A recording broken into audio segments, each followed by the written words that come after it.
So that then comes to some of these new revenue streams. As I mentioned before, we're very much operating as a clinical research organization. We have the right people for that. We're working with 1,250 centers worldwide, radiology centers that can actually do the measurements for us.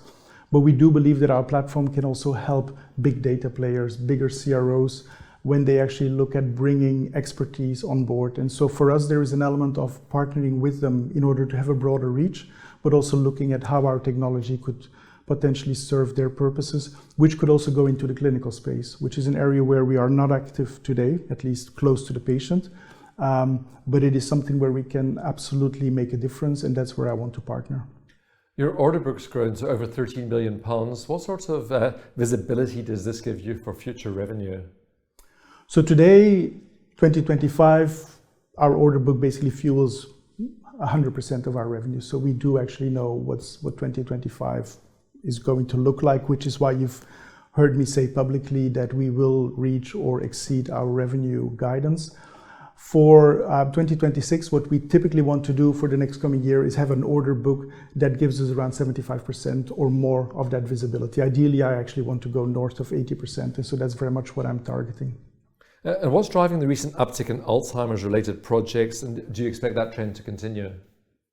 Absolutely. That is my expectation. That is what we have set out as a strategy as well.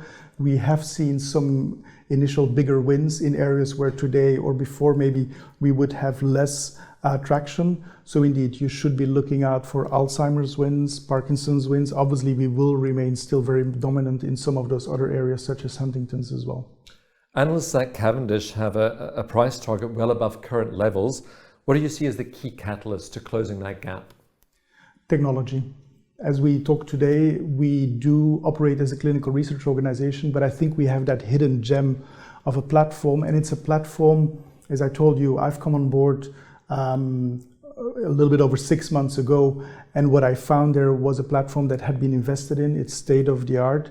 It has been completely scaled, and so with that platform, as we mentioned as well, we can go to partners, we can go into new verticals, and that is why we do believe that our company is actually highly undervalued.